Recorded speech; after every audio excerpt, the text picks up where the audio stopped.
Y Mainaya, no repaso tu Alberto Tardío Flores. Hola, ¿cómo están? Soy Maricel Barja. Hola, ¿cómo están? Soy Juan José Ibáñez. Y esto es La Esquina Atrevida. ¿Cómo están, atrevidos y atrevidos? Ahora vamos a conversar sobre un tema muy importante, que es la justicia, y para eso tenemos a nuestro invitado, Juan José, y vamos a entrar de lleno. Vamos a hablar de justicia, que es un tema muy importante que tenemos que seguir conversando, seguir analizándolo, principalmente como jóvenes también profesionales, conocedores también un poco del área, así que de lleno. Juan José o Maricel, no sé, ¿cuál es su percepción sobre el contexto actual de nuestra justicia? ¿Cómo lo califican? ¿Cómo está? Nuestro invitado, por favor. Ok, gracias. Bueno, primeramente quisiera contar una pequeña historia para que podamos contextualizar. Es sobre la dinastía de los Borgias, ¿sí? Los Borgias era una dinastía en Roma, ¿sí? Que ha dominado mucho tiempo. El punto es el siguiente: en una de esas movidas políticas, estos gobernantes, Borgia, ¿no?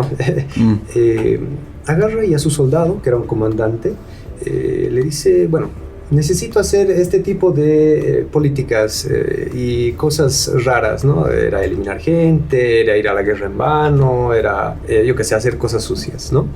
Entonces, lo que pasa es que este soldado cumple todas sus órdenes, al pie de la letra, ¿no? El Borgia le dice, yo te voy a recompensar, tu familia va a estar bien y tú eres mi mano derecha. Muy bien, termina de hacer todas sus injusticias, ¿no?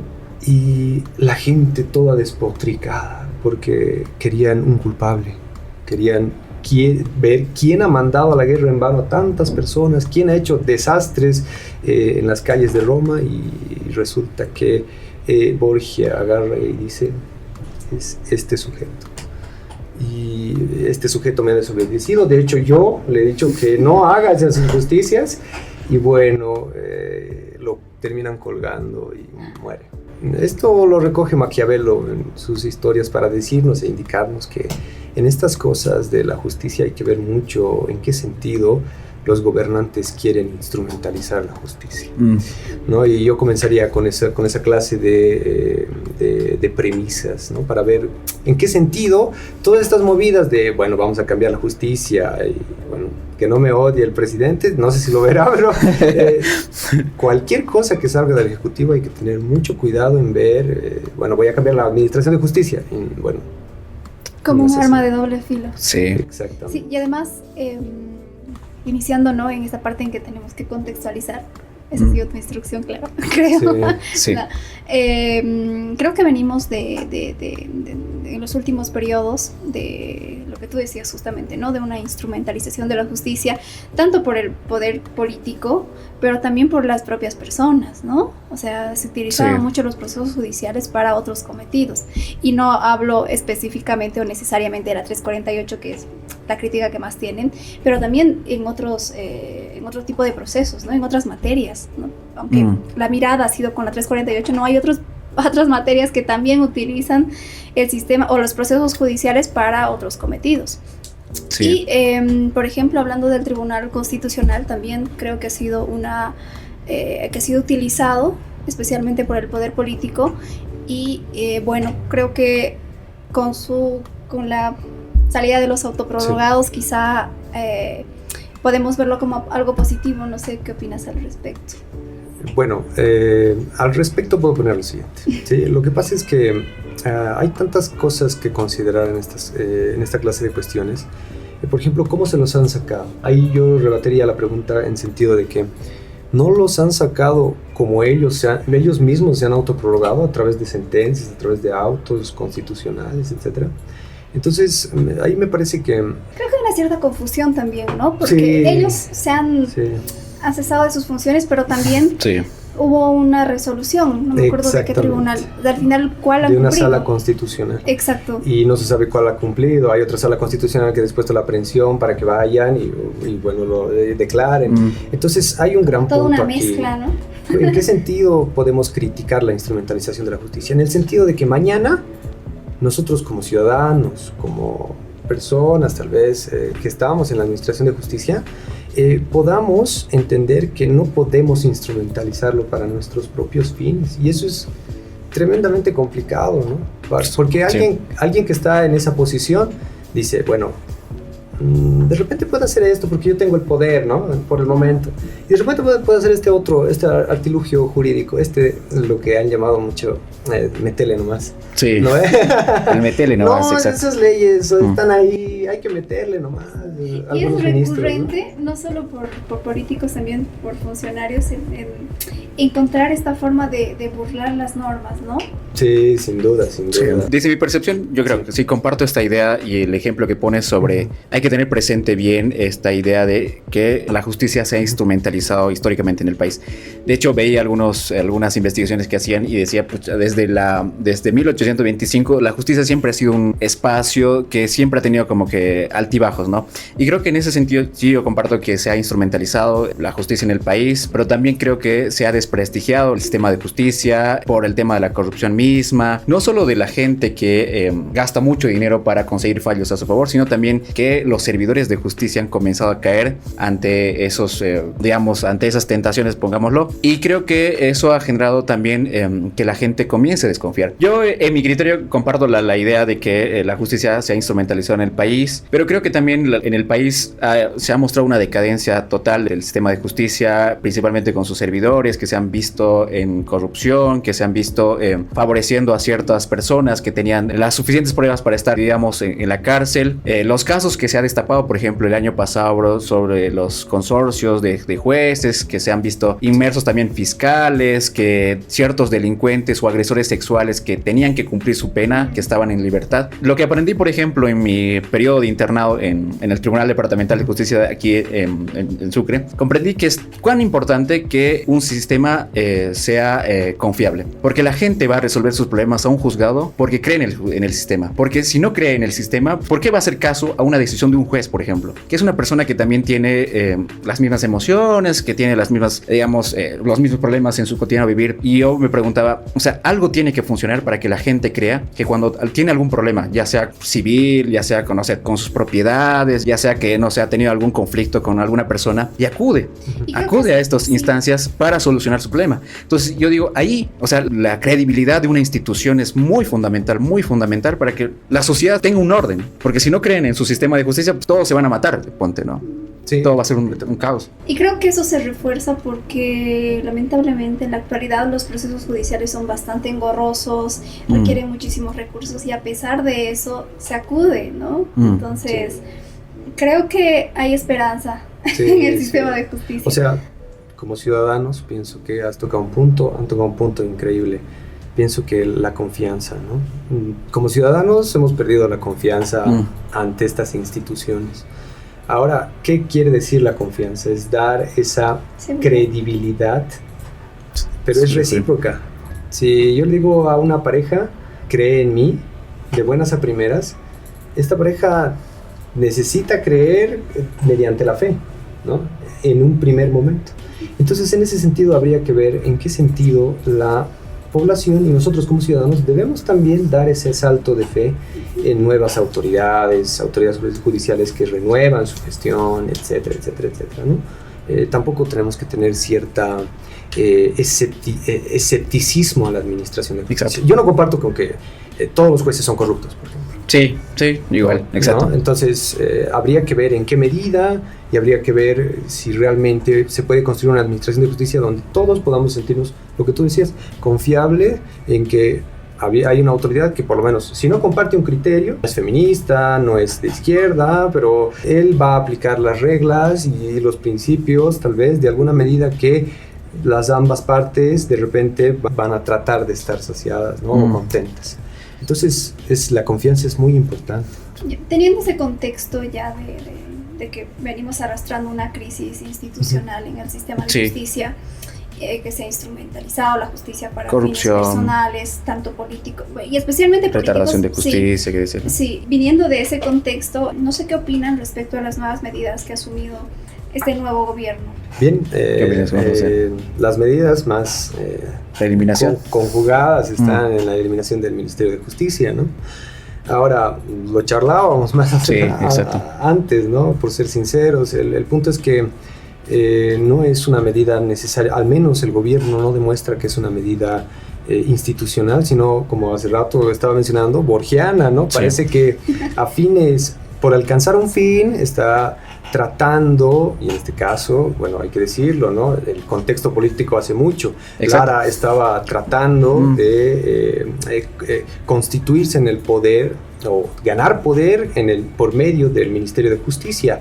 Y esto en la pugna de poderes, pues Rodrigo Paz, hay que decir, ha sido mucho más borgiano en el sentido de la palabra. Sí. Entonces, al respecto también, bueno, me gustaría señalar que no es una medida estructural. Ese indicio contextual nos dice, apoya el término de que no es una medida estructural, pues una medida estructural requiere de una normativa, lo hablábamos hace rato. Sí. La ley 1178 indica que el Ministerio de Justicia debe estar vigente, ¿no? Y la propia Constitución. La propia Constitución también, ahí hay cierta contradicción, ¿no? Porque la Constitución también te dice, el Ejecutivo tiene la competencia de hacer y deshacer su gabinete. No obstante, mediante decreto supremo, bajarse una ley genera un poco de inseguridad, ¿no? Y lo que queremos es justo, no dinastías borgianas, ¿no?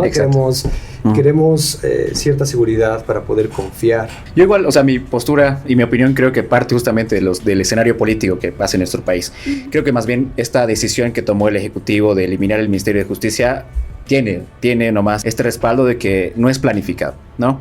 Y pareciera que es más bien por contradecirle a su vicepresidente, ¿no? Pero yo creo, o sea, más allá de esa decisión que se tomó, y también los del Ejecutivo salieron a decir, y a partir también de lo que hemos hablado hace rato, ¿no? De que falta de independencia judicial, de que el Ejecutivo manosea la justicia, de que hay corrupción, de que se muestra también retardación de justicia. Y uno de los argumentos que tiene el Ejecutivo para tomar esta medida de eliminar el Ministerio de Justicia es justamente fortalecer la independencia judicial. Hay un contexto negativo, que también ellos están de acuerdo con eso, en el tema de justicia, y dicen que eliminando el Ministerio de Justicia van a fortalecer la independencia judicial, ¿no? Porque según el argumento, el Ministerio de Justicia, pues un ministerio que siempre estaba por detrás de los jueces, digamos, intentando condicionar ciertas cosas también para favorecer algunos casos. Una conclusión, creo yo, bastante apresurada, ¿no? Porque tampoco es que ha pasado mucho tiempo desde que ha entrado este nuevo gobierno. Y sí. Entiendo yo que para asumir ese tipo de conclusiones y ese tipo de decisiones es estructural, necesitas tener clara toda la actuación que han hecho y como sí. Decía, por ejemplo, el doctor Valdivieso, que es un constitucionalista chuquisaqueño, habla de que no el problema no era el sí. Ministerio de Justicia, sino la mala administración que se ha hecho de él, ¿no? Creo que comparto en parte eso, ¿no? Por el momento exacto. Sí, es que yo creo que debió haber investigaciones previas para asumir esa decisión. No veo que se haya hecho eso y que por eso da a entender y nos da muchos indicios de que ha sido conclusiones apresuradas y una medida no planificada, ¿no? Porque yo he revisado un poquito de su plan de gobierno en cuanto a justicia y no señalaba eso, ¿no? Hablaba de otras cosas, entonces ese cambio quizá un poco drástico. Sobre lo que dices, Maricel, les quiero preguntar, entonces, esta medida compulsiva, digamos, del gobierno... ¿Impulsiva? Compulsiva, bueno, otra vez. Esta medida impulsiva, digamos, del Ejecutivo de eliminar el ministerio, ¿no favorece a la independencia judicial? ¿O sí favorece? O sea, me parece que... no, ¿quieres tomar? No, perdón. Otro grupo. Favorecer a la independencia judicial. ¿Es el argumento que manejan? Sí, es el argumento que manejan. El punto es que, a ver, ¿qué favorece a la independencia judicial? Favorecería, por ejemplo, los puntos, me estoy adelantando, sí. Que se ha llegado, sería una carrera judicial, ¿no? Justo para lo que les decía hace un momento. Para que medianamente un juez sea confiable, ¿no? Sí. Y que como ciudadanos podamos acudir a este juez y decir que, bueno, por este cuate ha llegado y por un concurso, yo qué sé, ¿no? Sí. De acuerdo a diferentes criterios. Una medida de por sí, yo pienso, no es una medida que favorece a la independencia judicial. Así sea, por ejemplo, yo qué sé, eliminar el tribunal, por ejemplo, constitucional. No, que ha sido muy... Muchos han dicho que deberían eliminarse. Muchos han dicho, pero el punto es que una medida de por sí, ahí está, ¿no? Puede ser más retórica. ¿Qué es retórica? Persuasiva. ¿No? De decir, yo quiero decir cosas bonitas frente a la ciudadanía, frente a los que nos están mirando. Entonces, como el ejemplo que ponías, perdón. ¿Cuál? O sea, en la historia que contaste, ¿verdad? Que ese rey manda a su... Sí. O sea, primero que le obliga a hacer cosas, sí. Y luego de hacer las cosas lo manda para que lo ahorque prácticamente. Sí. Y pasa lo mismo, ¿no? Es como Sí. El Ministerio de Justicia ha encarnado a ese... Ahora señor. los viceministerios se han pasado, se han transportado, creo, al de transparencia. Al de presidencia. Al de presidencia. Exacto. Entonces, mira, no se ha reducido el gasto público, que era el principal argumento de Lara También. cuando hablaba en su postulación, de eliminar, porque al estilo Milei quería serruchar, ¿no? Todo el aparato estatal, pero no terminamos ahorrando dinero con funcionarios tal vez que podrían estar en otro lugar, Exacto. no lo sé. Ayudando gratuitamente a las personas, no lo sé, ¿no? La defensa pública, por ejemplo, dependía del Ministerio Público. Del ministerio. Perdón, del Ministerio de Justicia. Y muchas otras oficinas, como por La igualdad, ejemplo, la dirección de igualdad, del Viceministerio de Igualdad de Oportunidades, por ejemplo, también, que podría- trabajaba. Sí, yo recién me he enterado, pero había, por ejemplo, oficinas acá que no sé qué tan efectivas hayan sido, pero de atender, por ejemplo, a víctimas de violencia. Exacto.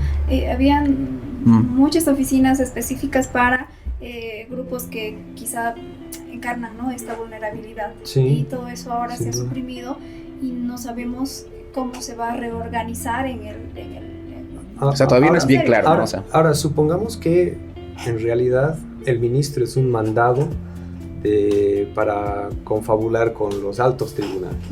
Supongamos que es una persona. A ver, ¿necesariamente tiene que ser ministro para que cumpla ese rol? No me parece. O sea, puede mandar a a su abogado personal a realizar diferentes tipos de negociaciones con tribunales.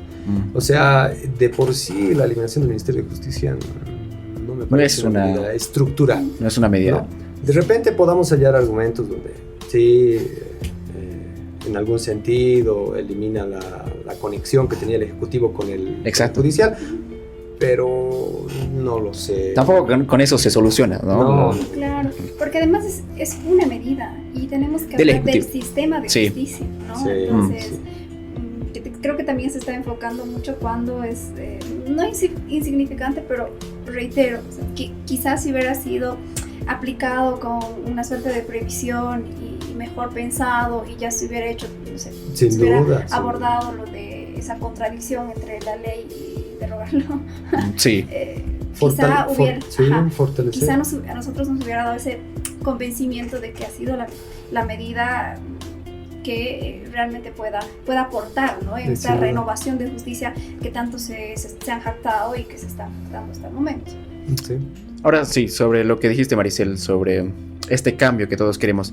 También no solamente hay iniciativa como del Ejecutivo de eliminar del Ministerio de Justicia, también hay esta iniciativa muy interesante del Tribunal Supremo de Justicia, que ha llamado a una reunión interinstitucional. Han estado la Fiscalía, la Policía y otros actores. De hecho, el presidente estuvo ahí en la inauguración. Algunos sectores también de los pueblos indígenas estuvieron presentes. Y hay otros a los que no les dejaron entrar. Lo más probable. Entonces, se reunieron en el Centro Internacional de Convenciones y tocaron 4 temas. La intencionalidad, otra vez, es mejorar el sistema de justicia en el país. Y tocaron sobre, por ejemplo, temas de presupuesto, temas de modernización de la justicia, sobre carrera judicial que decías, y principalmente hablaron de temas normativos. No sé qué opinan acerca de las conclusiones que ha dado, pero para mí tanto materializables tampoco lo son, ¿no? No sé qué opinan. No, sin duda. Y es algo de lo que ya se ha hablado, ¿no? No es que hayan aportado algo novedoso al debate. Quizá lo atractivo de eso es que se haya reunido a tantos sectores, pero como digo, hay muchos a los que no se les ha dejado entrar. Y además creo que tenías que ser, no sé, un enviado por Dios para entrar, porque no era, no tenía una apertura libre, ¿no? Sí. Y quizá eso también es un punto negativo. Pero particularmente no me han parecido conclusiones, como digo, que puedan ser, no sé, como que súper pensadas. Entonces, esa es mi opinión. Sí. Pero me parece interesante la intencionalidad también y ojalá se concreten. Ojalá, aunque depende de muchos sectores e instituciones, ¿no? Pero el punto es que quisiera tocar un punto específico. Lo que pasa es que, como decía Galindo, lo vamos a citar un poco. Su amiga. No me conoce, pero es mi persona. Estas cosas están en papel. Sí. Aún, ¿no? Habría que ver cómo es que se materializa. Ahora, uno de los puntos, no sé si querías tocar ese tema, pero uno de los puntos específicos era el digitalizar el sistema judicial. Por Dios, o sea, seguimos... Ese es lobby de campaña de hace cuánto. Y no, y aparte Sí, seguimos en la era, parece, del papel, ¿no? Nos hemos quedado en el anterior siglo, es decir... Seguimos construyendo expedientes con taladros, con agujas. Con aguja. Ahora, también no solo se trata de digitalizar todo, porque digitalizado me parece un poco más manipulable. Porque además no tenemos ni siquiera una ley de protección de datos. No hay. Y aparte que el sistema de protección de datos, a la policía le están hackeando, es decir, a sus informáticos de la policía los están hackeando, están publicando información ahí en la Deep Web. Y mira, es muy peligroso, me parece, ¿no? O sea, hacer un sistema, colgar ahí todos los expedientes, primero hay que pensar en las cosas estructurales, ¿no? Y nos volvemos a lo mismo. Parece que no es solo una reunión. Deberían reunirse absolutamente todas las semanas, por lo menos un día a la vez, y poder trabajar conclusiones, ¿no? No me parece resultado de una sola reunión o de un conjunto de reuniones. Exacto. Mesas. Y trabajar en ellos, ¿no?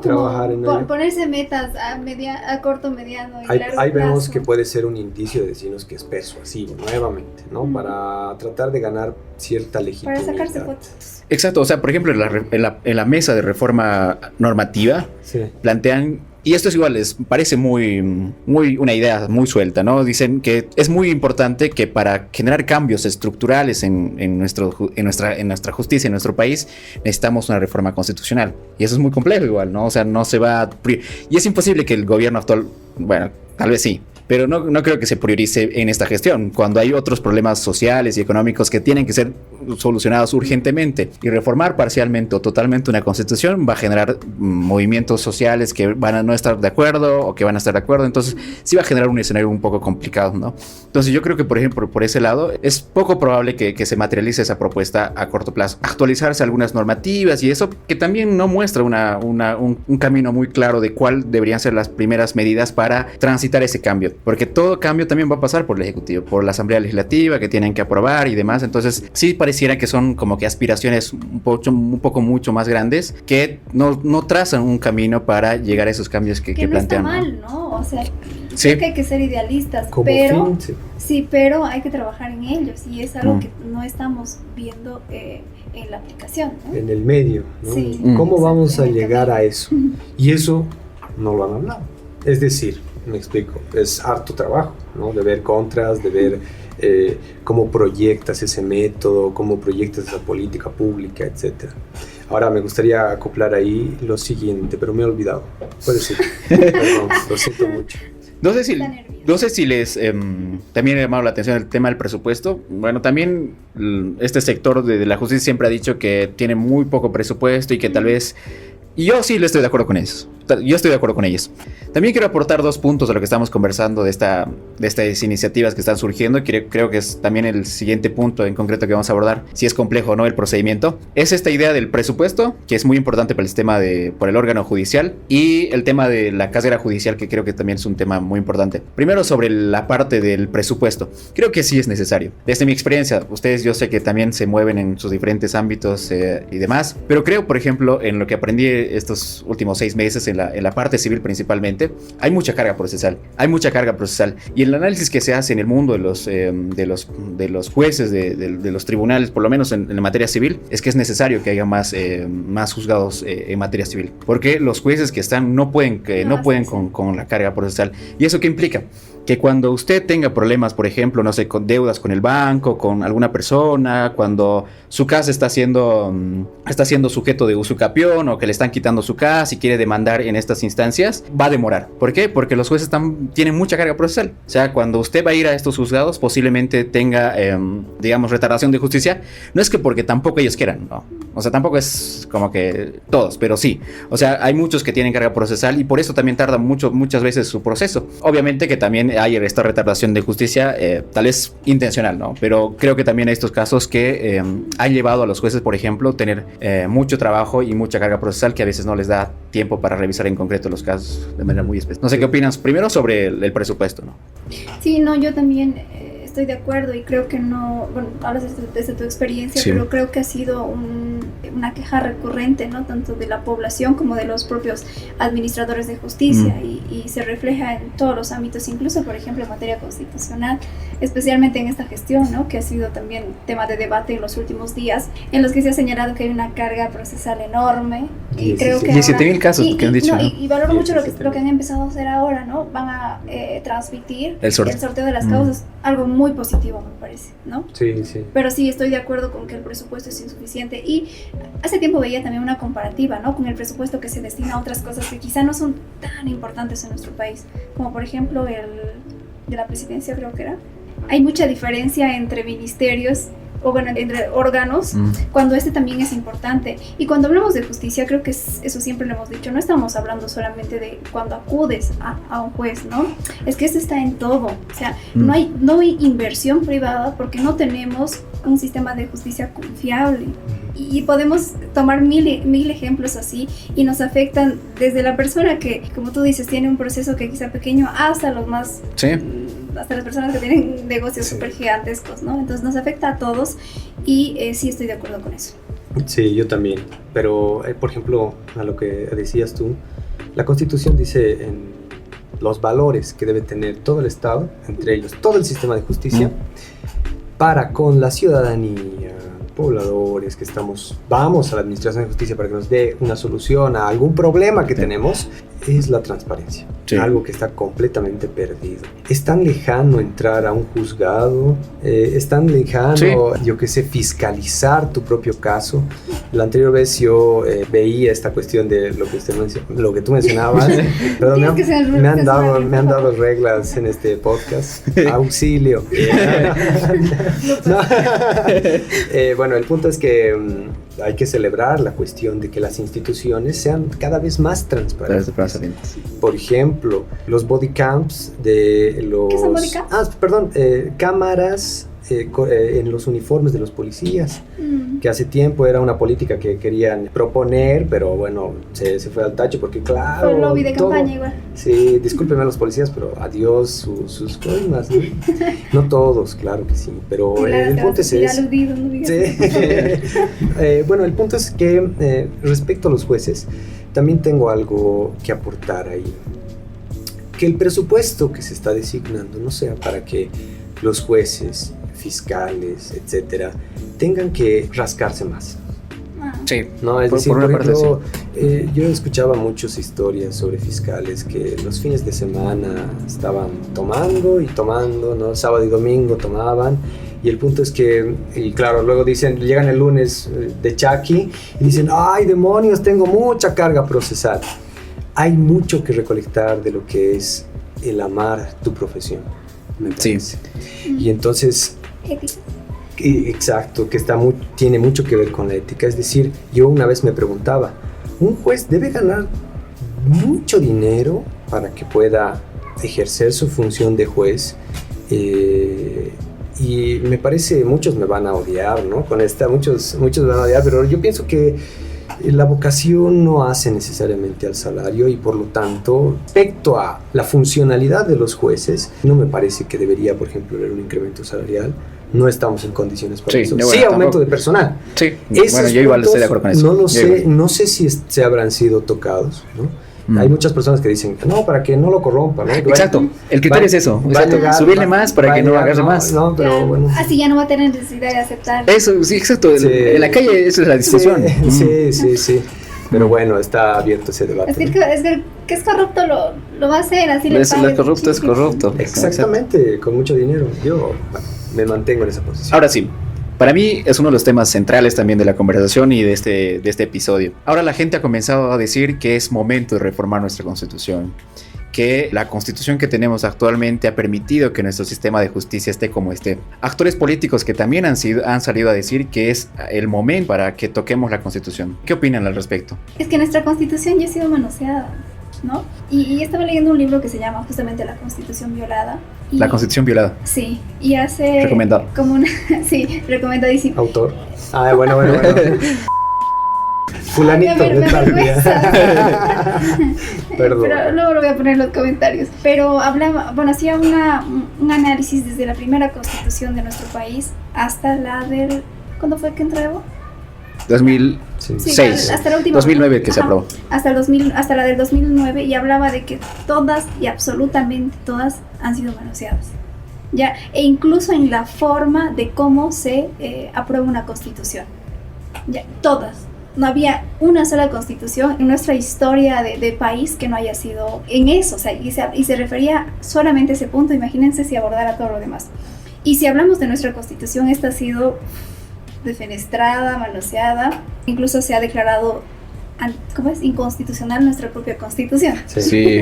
Entonces, no, es que a mí hay algo que también no sé si me molesta, pero sí me llama la atención que, por ejemplo, se esté usando este discurso, ¿no?, de cambiar la constitución, pero para suprimir derechos y conquistas sociales, como por ejemplo el reconocimiento de los derechos de los pueblos indígenas, que quizá ha sido uno de los logros más importantes de los últimos años.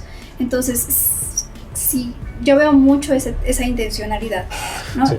Y como tú decías, probablemente no se vaya a materializar eso, pero que cuando se materialice, espero y de verdad tengo la esperanza de que sea para mejorar, como dicen, toda nuestra estructura y nuestro sistema, y no así para quitar derechos que se han conseguido con sangre y lucha, ¿no? Sí, sin duda. Juan José, ¿qué opinas al respecto? ¿Es momento de hablar de reforma o todavía? Bueno, yo quisiera comenzar con algo específico. Cambiar la palabra plurinacionalidad por república no va a cambiar nada. Cambiar algunas cosas estructurales que pensamos que es de la derecha o de la izquierda en la Constitución tampoco va a cambiar la realidad social. Cuando nosotros decimos, perdón, voy a tomar tu hojita, cuando nosotros decimos que esto es la Constitución, ha habido una discusión política, así como ahorita estamos aquí, ¿no? Es decir, usted, ciudadano que está viendo este podcast, ha tenido que estar representado por sus ideales, por su barrio, no, el barrio es un gran ámbito de no lucha política, sino representación política. No, hay mucho del barrio que hay que recuperar, al menos en La Paz, por ejemplo, es el alto tiene que recuperarse. Sí. Entonces se supone que en esta Constitución, ¿no?, han discutido feministas, izquierda, derecha, cataristas, cosa que no ha sido tan así, creo, ¿no? Exactamente. El punto es que para una reforma constitucional requiere este debate previo. Bueno, exacto. Y esto no lo tenemos. Es decir, en la anterior Asamblea Constituyente, incluso tomando, ¿no?, una tesis doctoral de por ahí, mi jefe y el punto es que perdón, te devuelvo. El punto es que discutían las personas en la Asamblea Constituyente. Para aquel que no sepa, la Asamblea Constituyente es sencillamente, como ahora vemos los diputados, ¿no es cierto?, son los representantes para hacer una constitución, ¿no? El nuevo acuerdo, ¿no? El nuevo acuerdo que, bueno, como yo me gusta la familia, pero concuerdo con la señorita o el señor feminista, que pueden haber señores feministas también. No, más o menos por ahí decimos, ¿no? Pero el punto es que concuerdo con la señorita feminista con que, bueno, vamos a respetar el derecho a la vida. ¿Estamos de acuerdo? Sí. Me parece, en general, ¿no? Entonces se dice en la Constitución, bueno, toda persona va a respetar el derecho a la vida. Ahora, las peculiaridades están en el debate. Ahí usted va a escuchar, si es que se logra cambiar esta Constitución, va a escuchar con actas, ¿no?, de esta Constitución. Es decir, el debate, la discusión. No, yo no opino así. Yo pienso que no hay hombres feministas, porque ¿cómo va a haber un hombre feminista? Usted está en completa contradicción. Pero este debate va a enriquecer lo que vamos a poner, los acuerdos que vamos a poner aquí en esta Constitución. Y esto es lo que no hay. Tan solo una prueba tengo de estimados. Dos. La primera es en esta tesis doctoral que, bueno, en la Asamblea Constituyente, por pactos políticos, es decir, prebendas políticas, y Durowski aquí mencionaba con prebendas políticas como, lo voy a poner facilito, ¿no? Yo le digo, usted vamos a la Asamblea y, bueno, usted solamente me tiene que apoyar, ¿no? Sí. Tiene que levantar la mano. Cosa que creo que es el común denominador ahora de la Asamblea, ¿no? Sí, exacto. Había un artículo aprobado y todos levantaban la mano automáticamente. Esa es mi primera prueba. Mi segunda, habían constituyentes, asambleístas constituyentes que hacían la redacción de la Constitución, aquí en el Joe Bananas, un gran boliche, pueden pasar para sus vinos. ¿Ya? O sea, ¿qué seriedad es eso? O sea, yo voy a pensar al café a veces, pero no a un boliche. Sí. Sí, y peor, una redacción de una constitución, por Dios, yo puedo tomarla completamente en serio. Me parece que hay que tomar con pinzas. Y el Ejecutivo, que es mi principal enemigo, pienso que no debería impulsar de oficio. Y si el Ejecutivo está impulsando de oficio, es una medida borgiana. Algo quiere ahí. Algo bueno, quiere, algo sí, sobre quiere. lo que decías al inicio. ¿No ve? Y creen que todo lo que has dicho es en base a la experiencia quizá de la última constituyente que hubo. ¿Creen que en esta gestión, con este gobierno... Y con los problemas que tenemos, exacto. ¿Se va a poder mejorar eso?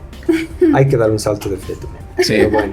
¿Qué les puedo decir? Bueno, tampoco les podemos decir que no, o sí. Y antes Hay de que que terminemos, creo yo también que uno de los errores que se ha cometido con esta constitución es haber reconocido y declarado tantos derechos sin hacer cambios estructurales de nuestro sistema de justicia, ¿no?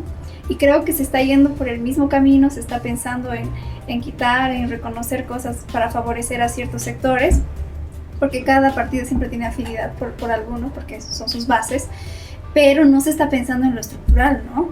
Y lo estructural no es eliminar un ministerio, ¿no? Hay que repensar toda esa estructura y, por ejemplo, una crítica que se hace mucho a todas estas reformas que se hizo tanto en Ecuador, Bolivia, en Chile también se estaba tratando de implementar, es que se reconocen muchos derechos, lo cual es genial, son constituciones muy progresistas, pero los sistemas, la estructura misma es de las dictaduras, ¿no? Sí. Totalmente obsoletas que justamente no nos han permitido materializar todo este reconocimiento, todas estas cosas bastante positivas que se han puesto en nuestra constitución, ¿no? Y al final ha sido una constitución que se ha quedado en eso, ¿no? En papel. Por ejemplo, el derecho fundamental al trabajo, establecido en la constitución como un derecho fundamental, debería garantizarse por toda la administración de justicia o dotar de trabajo a todos los jóvenes.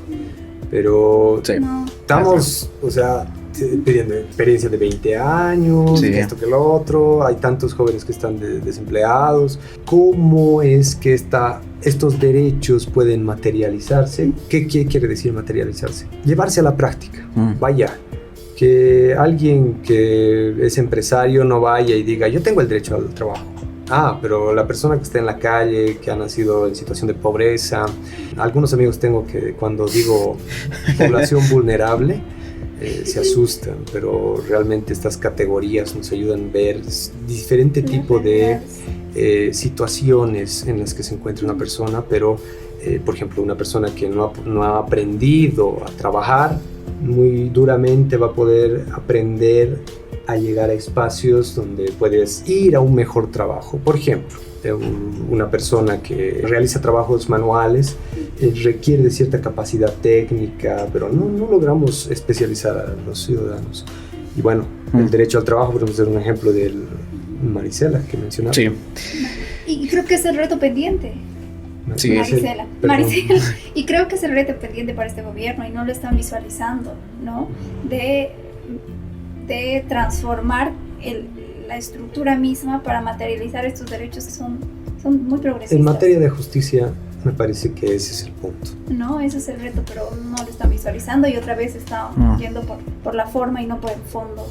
Bueno, con esto hemos llegado a la parte final. Ya saben que tenemos un tiempo muy corto, pero creo que es una conversación que nos llama a seguir conversando sobre el tema, sobre lo que pasa con nuestra justicia en el país, los actores que se involucran, el Tribunal Supremo, el Tribunal Constitucional, hasta el Tribunal Agroambiental, el Ejecutivo mismo, la Asamblea Plurinacional igual. Entonces, cómo estos actores también van viendo el tema de la justicia en nuestro país. Y creo que para eso es el debate, para invitar también a las y los jóvenes a que podamos conocer esto. Pareciera que hablar de justicia es una cuestión netamente de abogados. Creo que no. Al final del día, los primeros afectados van a ser, o vamos a ser, las personas que no están tal vez inmersos en el mundo del derecho. Va a ser tal vez su vecino o su vecino, su compañera, su compañero, que se va, digamos, ver afectado si tenemos una justicia más en crisis y en decadencia, ¿no? Cuando hay, no sé, cuando hay corrupción, hay retardación de justicia y demás. Así que algo para terminar esta conversación, algunas conclusiones, tal vez alguna invitación también a las y los jóvenes para seguir tocando y abordando sobre este tema tan importante que es el tema de justicia. Sí, Maricel. bueno, creo que hemos abordado quizá los temas que están en boga, ¿no? Que están de mayor discusión, pero eso no implica que son los únicos en los que debamos concentrarnos. Pero sí nos ha llamado bastante estos temas y bueno, ya concluyendo, creo que el hecho del cese de los autoprorrogados ha sido algo muy positivo. Espero que no haya una razón mayor por detrás, ¿no? De que quieran servidores más fieles que los que eran los autoprorrogados, espero que no. La supresión del Ministerio de Justicia, como lo dijimos, parece o nos da muchos indicios de que ha sido una medida no pensada, no abordada, que ha sido más al calor del momento, como decimos en términos vulgares, ¿no? Y que no hay un plan detrás de eso, ni siquiera un objetivo, que es justamente renovar la justicia, ¿no? Que es el lobby con el que se ha propuesto este gobierno. Creo que esa es la conclusión y abordamos también de si era necesario hacer una reforma de la Constitución. Espero que si se reforma la Constitución no sea para quitar derechos a determinados sectores y que sea para superar todas las deficiencias que hemos experimentado en estos últimos años. Y con eso también me refiero a que, vuelvo a reiterar, el reto de este gobierno es transformar la estructura misma y no así concentrarse en qué derechos nos va a quitar y qué derechos va a incluir para favorecer a algunos sectores, ¿no? Entonces, ese es el reto pendiente, espero que se pueda lograr y puedan visualizarlo. Creo que eso sí nos ayudaría a dar ese salto que estamos esperando, ¿no? De renovación del sistema de justicia.